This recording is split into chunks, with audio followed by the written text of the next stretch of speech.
नमस्कार साथियों, स्वागत है आप सभी का। आज हम बात करेंगे कोचिंग्स को लेकर के जारी हुई नई गाइडलाइन के बारे में। जैसा कि आप लोग न्यूज़ में देख सकते हैं, coaching centre can not enrol student below 16 year, government fees suicides and fires reason behind government's big plan to stop malpractices at coaching centres. तो आज इसी पर हम विस्तार से चर्चा करेंगे कि क्या हुआ है, उसका क्या है, इसका सिग्निफिकेंट रोल क्या रहेगा। इसके साथ साथ कोचिंग्स क्या होती हैं, इनका रजिस्ट्रेशन प्रोसेस, कौन कोचिंग ले सकता है, किनका एडमिशन अब नहीं हो सकता है, उसमें ट्यूटर बनने के लिए क्या क्वालिफ़िकेशन होनी चाहिए, जो कि अब तक एक 12th पास बच्चा भी जाकर के कोचिंग्स में पढ़ा सकता था, एक 4th स्टैंडर्ड का बच्चा भी जाकर के कोचिंग ले सकता था, जिसको कि मिनिमम एज 16 कर दी गई है। तो इसी पर आज हम विस्तार से चर्चा करेंगे कि क्या ज़रूरत रही थी इसकी। जैसा कि देख सकते हैं, इसको जब कुछ बड़ी घटनाएं हुई हैं, जैसे कि सूरत में आग लगना, जिसमें कि कई स्टूडेंट जल करके उनको डेथ हो गई थी। इसके साथ साथ स्टूडेंट्स पर बढ़ता हुआ बर्डन प्रेशर, जिसके चलते हमेशा सुसाइड्स की न्यूज़ आती हैं। जैसे कोटा से एक ही महीने में 2 सुसाइड्स की न्यूज़ आई। तो इसी पर आज हम विस्तार से चर्चा करेंगे कि क्या नई गाइडलाइन आई हैं, अब क्या मैकेनिज़्म रहेगा, क्या इसके पेनाल्टी रही हैं, और क्या क्या इसके साथ साथ अब तक क्या क्या शिक्षा में सुधार हुए हैं। जैसे कि सबसे बड़ा एक सुधार इसको भी माना जा रहा है, क्योंकि कोचिंग्स के लिए कोई डिटेल गाइडलाइंस नहीं थी, जिसका कि बहुत सारे लूपहोल्स मिल जा रहा था कोचिंग्स इंस्टीट्यूट को, जिसके कि थ्रू बहुत सारी मेल प्रैक्टिसेस देखने को मिल रही थी। बहुत सारे बर्डन्स भी कोचिंग्स में, कम एरिया में बच्चों को पढ़ाना, उसके साथ साथ क्वालिफ़िकेशन एजुकेशनल उस तरह के टीचर्स ना रखना कि लेस क्वालिफ़िकेशन वाले टीचर्स के थ्रू उनको एजुकेशन देना, क्लासेस देना, इस तरह की चीज़ें थी। तो आज हम इसी पर विस्तार से चर्चा करेंगे। तो सबसे पहले देखते हैं कि हुआ क्या है। तो यहाँ पे आप लोग देख सकते हैं, the ministry of education department of higher education in the government of India has introduce the guideline for registration and regulation of coaching centre 2024। यानी मिनिस्ट्री ऑफ एजुकेशन के द्वारा कोचिंग्स के लिए गाइडलाइंस जारी की गई हैं, जो कि ये इस्टेब्लिश करता है framework for the registration and regulations of coaching centre, जो कि कोचिंग सेंटर्स को रन करने के लिए क्या उसके नियम कानून रहेंगे, क्या कायदे रहेंगे, क्या प्रोसीजर रहेंगे, क्या रिक्वायरमेंट रहेंगे। उसके बाद से जो भी इनरोल्ड स्टूडेंट होंगे, यानी जो एडमिशन ले चुके होंगे, उनके लिए भी क्या रूल्स होंगे, उनको फीस रिफंड की क्या प्रोसेसेस होंगी, उनको क्या क्या फैसिलिटीज़ देनी होंगी, क्या अवेलेबल कराने होंगे। इसके साथ साथ उनका स्टडी मटेरियल को करिकुलर के बारे में भी कुछ डिटेल्स दी गई हैं, फिजिकल एक्टिविटी के बारे में, क्योंकि अब तक स्टूडेंट्स पे सबसे बड़ा बर्डन यही रहता था कि दिन भर इतना अंडर प्रेशर हो जाता था। मॉर्निंग स्कूल जाओ, उसके बाद साथ फिर कोचिंग जाओ, फिजिकल एक्टिविटी 0 हो चुकी थी। तो सब सारी चीज़ों का इसमें थोड़ा बहुत ध्यान रखा गया है, चाहे फिजियोलॉजिकल काउंसलिंग हो, स्टूडेंट का मेंटल हेल्थ हो, इसके बारे में। इसी वजह से ये काफ़ी सिग्निफिकेंट एक गाइडलाइन भी हो जाती है, क्योंकि ऐसी गाइडलाइन थी नहीं। इसके साथ साथ यहाँ पे देख सकते हैं, exorbitant fees, student stress leading to suicide and various malpractices को ये कंट्रोल करने में हेल्प करेगा। ऐसा इस उम्मीद से इस गाइडलाइन को जारी किया गया है। यहाँ पे देख सकते हैं, अगर हम बात करें सबसे पहले कि आखिर ये कोचिंग होते क्या है, कोचिंग किनको कहेंगे। तो according to the guideline, a coaching centre include a centre establish run or administrated by any person to provide coaching for any study programme or competitive exam or academic support to student at school, college and university level for more than 50 student. यानी कोई भी ऐसा administrative person के द्वारा या simple person के द्वारा run कराया जाना एक ऐसा इंस्टीट्यूट या सेंटर जहाँ पे स्टडी प्रोग्राम चलाया जा रहा हो, चाहे वो कम्पिटिटिव एग्ज़ाम के लिए हो, चाहे या फिर वो एकेडमिक एजुकेशंस को लेकर के ही हो, इसको कोचिंग कहा जाता है। अगर हम बात करें कि इसमें गाइडलाइन में क्या क्या चेंजेस हुए हैं, तो सबसे पहले तो अब तक कोई भी स्टूडेंट, कोई भी पर्सन नॉर्मल एक रूम लेकर के उसके पास स्टूडेंट को पढ़ाने लग रहा था। बड़ी लेवल पे जो कोचिंग है उनके लिए तो रजिस्ट्रेशन और कुछ प्रोसीजर्स वो लोग फॉलो भी करते थे, लेकिन छोटी लेवल पे जो भी लोकल्स एरिया में चलती थी ये कोचिंगें, इसी तरह से चलती थी। तो इनके लिए भी गाइडलाइन, चूँकि अब तक कोई गाइडलाइंस नहीं थी, तो इन पर कोई खास एक्शंस या उनको भी कोई प्रोसीजर फॉलो नहीं करना होता था। लेकिन अब नई गाइडलाइन के अनुसार यहाँ पे देख सकते हैं, this centres are required to submit application for registration to competent authority within their local jurisdiction, complying with specific form, fees and document requirement outlined by the appropriate government। यानी अब जो भी ये कोचिंग सेंटर होंगे, इनको registration कराना होगा, जो भी वहाँ के लोकल अथॉरिटीज होगी, मिनिमम उनके ही द्वारा रजिस्ट्रेशन कराना होगा। इनको जो कुछ भी डॉक्यूमेंट रिक्वायर कराने होंगे, फीस का स्ट्रक्चर, अपना फॉर्म, सब कुछ पहले से अप्रोप्रिएट फॉर्म में बना करके देना होगा।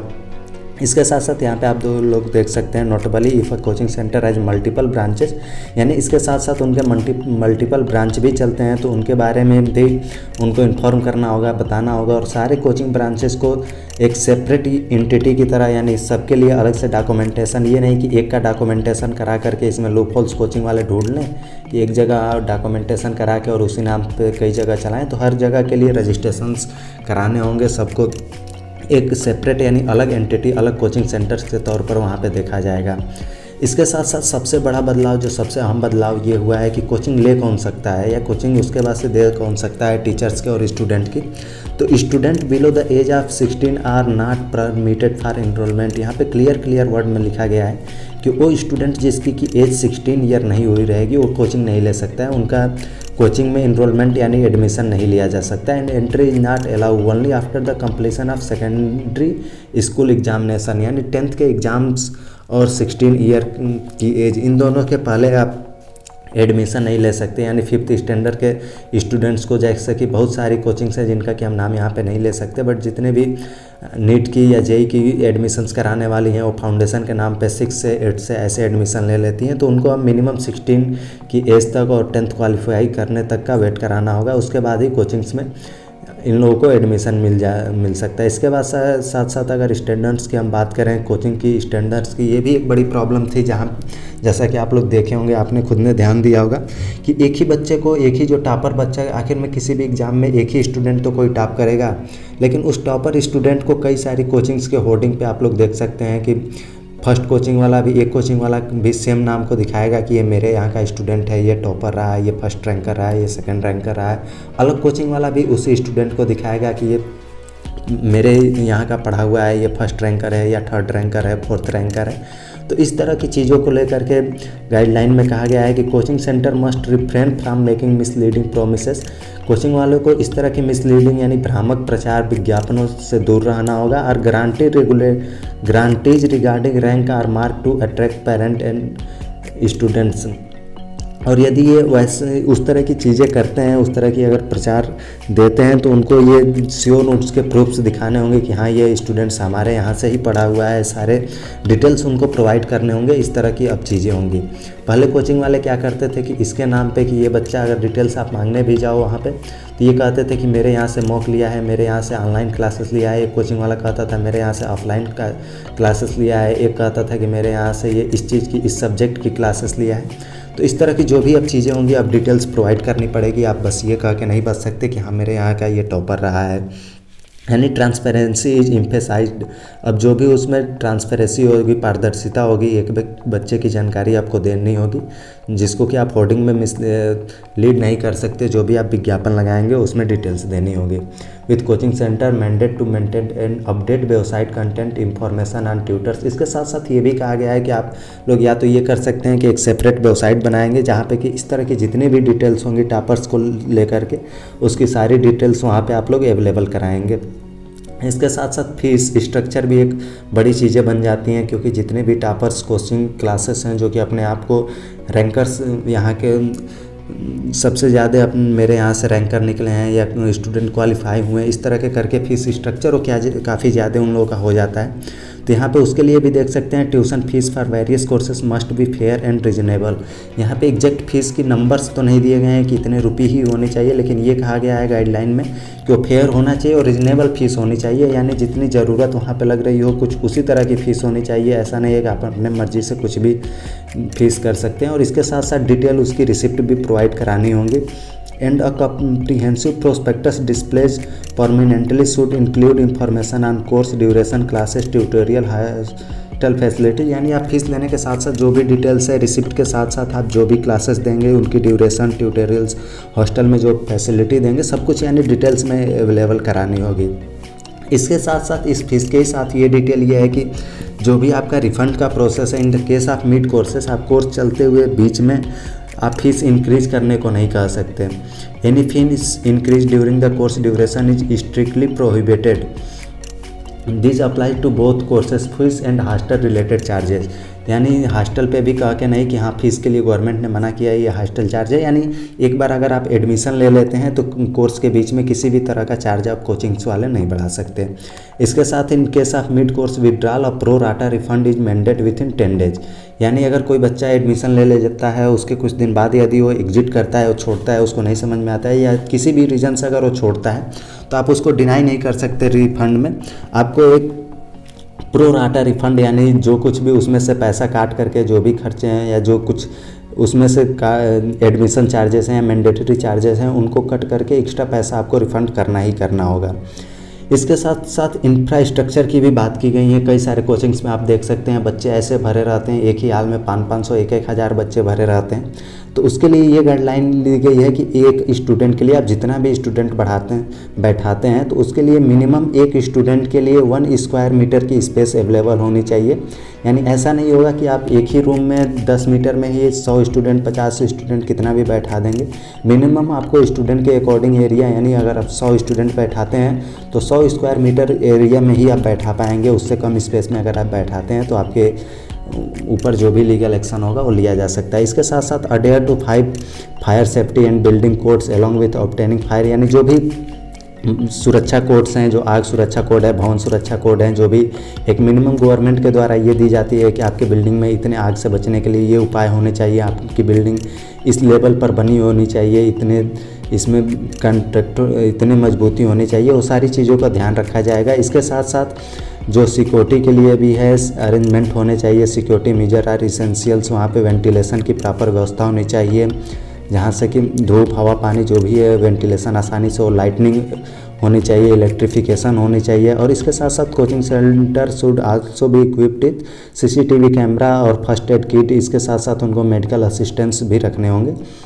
तो ये डिटेल्स गाइडलाइन थी। इसके साथ साथ भी बहुत सारी चीज़ें हैं, इस वजह से इसको बहुत ही इंपॉर्टेंट माना जा रहा है। इसकी मांग भी काफ़ी समय से, जैसे मैंने आपको बताया कि हो रही थी, जब जब कोचिंग में कुछ महत्वपूर्ण घटनाएं देखने को मिलती थी तब तक भी इस तरह के लोगों में एक बात उठती थी। इसके साथ साथ स्टडी हावर, जो कि बच्चों की सुसाइड की एक बड़ी वजह माना जाता था कि बच्चों पर इतना प्रेशर पड़ रहा है, उनको छुट्टी के दिन भी कोई कोर्स या टेस्ट पकड़ा दिया जाता है अगले दिन की, ये फोर्टनाइटली टेस्ट है, ये सडन टेस्ट या इस तरह की चीज़ें, जिसकी वजह से बहुत सारे प्रेशर होते थे। इसके लिए स्टडी हावर भी डिसाइड किया गया है कि classes should not coincide with school hour to ensure regular attendance.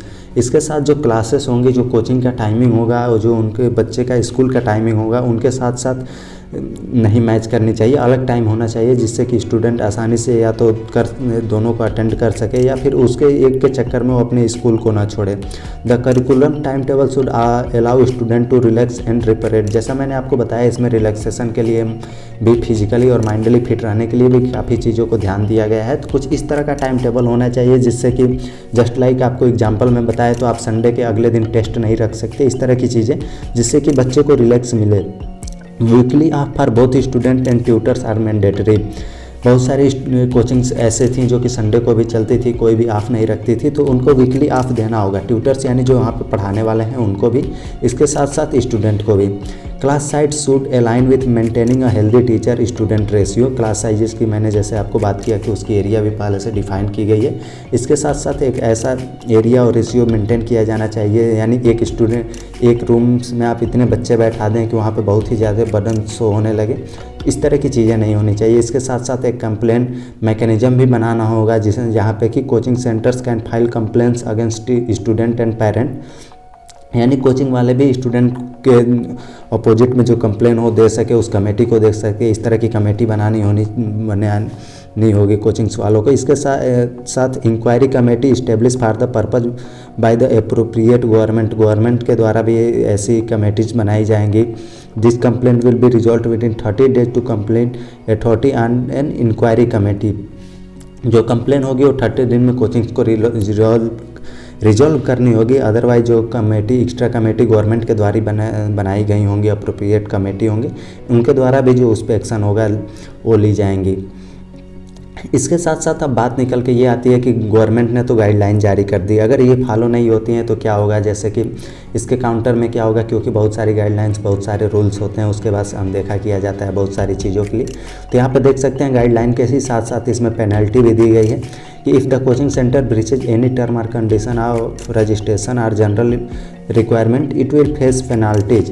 Penalty में फर्स्ट वायलेशन पे 25,000 का, उसके बाद सेकंड वायलेशन पे 1 lakh for a second offence and registration revocation for subsequent branches, यानी सेकंड वायलेशन पे 1 लाख तक की फाइन हो सकती है। इसके साथ साथ उनका रजिस्ट्रेशन भी बंद किया जा सकता है। इन सब के बाद सबसे लास्ट में कंक्लूजन ये निकल करके आता है कि सब मिला के गवर्नमेंट का एक ऐसा ये है कि एक ऐसा इन्वायरमेंट तैयार किया जाए, एक ऐसी गाइडलाइन तैयार की जाए जहाँ पे कि स्टूडेंट भी रिलैक्स रहे और लोगों को भी डिटेल्स व्यू मिले, किसी तरह के उनके साथ फ्रॉड ना हो, किसी तरह का उनके साथ मिसलीडिंग्स ना हो। उसके बाद से स्टूडेंट को भी एक ऐसा इन्वायरमेंट मिले जहाँ पे कि वो पढ़ सके, फ्री लाइफ अपनी सब कुछ कर सके। ऐसा नहीं है कि वो सुसाइड करे या फिर कोई कोचिंग से ऐसी सिचुएशन में ना हो कि जो कि बर्डन में चल रही हो। उसके साथ साथ वहाँ पे फैसिलिटीज़ ना अवेलेबल हों, जैसे कि पीने की पानी, वॉशरूम्स भी अलग अलग उपलब्ध कराए जाने की इस तरह से बात की गई है। क्योंकि अगर ऐसी फैसिलिटीज़ नहीं उपलब्ध होती हैं तो अब तक के आंकड़े के अनुसार जो बर्डन या किसी भी अन्य रीजन से अगर सुसाइड की इंडिया में बात करें तो एन एवरेज 1 ईयर में 13,000 स्टूडेंट सुसाइड करते हैं। यानी एक दिन की अगर बात करें तो एवरेज 1 डे में 35 स्टूडेंट पर डे इंडिया में सुसाइड करते हैं। तो इस वजह से इंडियन गवर्नमेंट भी काफ़ी इसको लेकर के काफ़ी दिनों से इस पर विचार कर रही थी। तो यही थी आज की गाइडलाइन के बारे में डिटेल्स जानकारी। यहाँ पे आप लोग कुछ स्टूडेंट्स के नंबर से देख सकते हैं कि हर साल कितने लोग स्टूडेंट्स एग्ज़ाम के लिए बैठते हैं, जो कि सारे नंबर्स आप लोग देख सकते हैं। हर साल जो रजिस्टर्ड के साथ साथ अपीयर्ड होने वाले भी स्टूडेंट्स हैं लाखों में रहे हैं, चाहे वो नीट हो, चाहे जेई मेंस हो या फिर अदर कोई भी एग्ज़ाम रहा हो। यहाँ पे आप लोग देख सकते हैं जेई मेंस 2023 का ही ये डाटा है, 8.6 लाख, 2.6 लाख, 6 लाख इस तरह के। इसके साथ साथ जो 10th 12th के भी एग्ज़ाम होते हैं इसमें भी लाखों में स्टूडेंट बैठते हैं। इसके साथ साथ इन्हीं लाखों स्टूडेंट्स में से एक एजेंसी की रिपोर्ट के अनुसार 83% के आसपास स्टूडेंट ऐसे स्टूडेंट हैं जो कि कभी ना कभी अपने क्लासेस टाइम में वो कोचिंग से लेते हैं। इसके साथ अगर बात करें कि ये जो चेंजेस हैं, मेजर चेंजेस, इनकी आवश्यकता क्या थी, ये तो हमने बात किया। इसके साथ अब तक क्या क्या इतिहास रहा है, कब कब चेंजेस हुए हैं, तो यहाँ पे आप लोग देख सकते हैं जो इंडियन स्टडी का जो भी एजुकेशन का हिस्ट्री रहा है। अगर वैदिक पीरियड की बात करें तो beginning of education with oral tradition in gurukuls, जो कि आपने बहुत पहले देखा होगा, सुना भी होगा कि जो वैदिक पीरियड थे वहाँ पे ओरल ट्रेडिशंस थे, गुरुकुल्स में शिक्षा दी जाती थी। उसके बाद से मौखिक रूप में ये शिक्षा दी जाती थी। उसके बाद से ancient universities I just like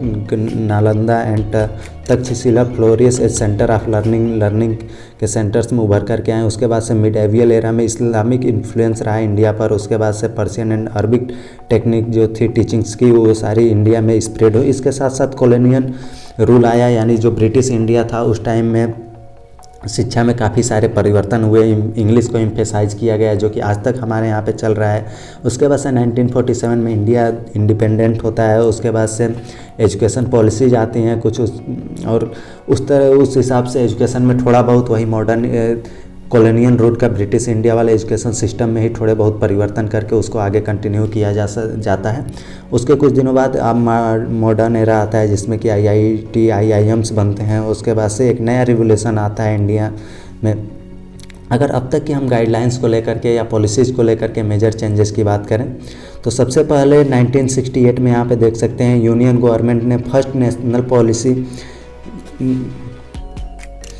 first NPE जो था उसके लिए रिकमेंडेशन मिली थी, कोठारी कमीशन था जिसके द्वारा कि compulsory education for all up to age 14, यानी 14 साल के सभी के लिए इस रिकमेंडेशन में ये कहा गया था कि 14 वर्ष के बच्चों के लिए सभी के लिए अनिवार्य रूप से शिक्षा दी जाए। इसके बाद से 1986 में आप लोग देख सकते हैं यहाँ पे equal opportunities in education to all, more opportunities to women, ST SC and other tribes, यानी इक्वल अपॉर्चुनिटी की एजुकेशन में बात की गई। उसके साथ साथ जो पिछड़ा वर्ग था जैसे कि वुमेन थी, SC ST थी, इनके लिए अदर ट्राइब्स जो भी थी इसके लिए मोर अपॉर्चुनिटी देने की बात की गई जिससे कि इंडिया में शिक्षा में ग्रोथ हो। इसके बाद से 1992 में जो सेकंड नेशनल एजुकेशन पॉलिसी है यहाँ पे आप लोग देख सकते हैं NEP national education policy second modified in 1992 by PB Narasimha Rao, common minimum programme adopted in 2005 by Manmohan Singh government. Highlight ये था इसका कि common entrance exam for admission in technical and professional programmes जो भी थे, यानी टेक्निकल और प्रोफेशनल जो भी प्रोग्राम्स थे उनके लिए इंट्रेंस एग्जाम इसमें लाया गया। इसके साथ साथ अभी हाल ही में आपने 2-3 साल पहले देखा होगा नेशनल एजुकेशन पॉलिसी 2020 आई, जिसमें कि 29 जुलाई ऑफ 2020 को पास किया गया है, जिसमें कि universal quality education to all, and इसमें पैटर्न को चेंज करके 5+3+3+4 स्ट्रक्चर का बना दिया गया है, जो कि पहले 10+2 लेवल जो होते थे, एंड रिप्लेसेस यहाँ पे देख सकते हैं वही जो 10+2 का स्ट्रक्चर था पहले वाला, उसको रिप्लेस कर दिया गया। यानी इस समय जो हमारा एजुकेशन सिस्टम का जो सिस्टम चल रहा है यहाँ पे, पहले प्री स्कूल, उसके बाद से प्राइमरी, इसके बाद से secondary, higher secondary, graduation, post graduation, PhD, post doctorate, और इसी का डिटेल्स यहाँ पे आप लोग देख सकते हैं। जो न्यू एजुकेशन पॉलिसी था इसमें जो चेंजेस किए गए 5+3+3+4 स्ट्रक्चर पे, इसमें मेजर ध्यान ये दिया गया कि अब एक्सपीरियंशियल लर्निंग पे फोकस किया जाए, उसके बाद से इंटर्नशिप पे फोकस किया जाए, स्किल्स पे फोकस किया जाए, वोकेशनल एजुकेशन पे फोकस किया जाए, मशीन लर्निंग पे फोकस किया जाए। चूँकि अब तक ये था कि 10th तक 12th तक बेसिक नॉलेज की तरह सब्जेक्ट होते थे, लेकिन अब 5+3 वाले सिस्टम पे 5 के बाद से ही प्रोजेक्ट्स देना, उसके बाद से प्रोजेक्ट पे काम करना, स्किल पे काम करना, वोकेशनल एजुकेशंस पे काम करना है, एक्स्ट्रा सब्जेक्ट्स भी पढ़ाना, स्टूडेंट को अपने चॉइस के सब्जेक्ट लेना, इस तरह की आज़ादी दे दी गई। और यहाँ पे ट्रेडिशनल और वही मॉडर्न एजुकेशन में कुछ अंतर है। तो आज के लिए बस इतना ही। सब उम्मीद करते हैं कि जो भी न्यू गाइडलाइंस थे उसको अच्छे से आप लोग समझ चुके होंगे, और ये सारी चीज़ें हर एक लोगों को इस टाइम जाननी चाहिए, क्योंकि ये काफ़ी बड़े परिवर्तन माने जा रहे हैं। तो आज के लिए बस इतना ही, धन्यवाद।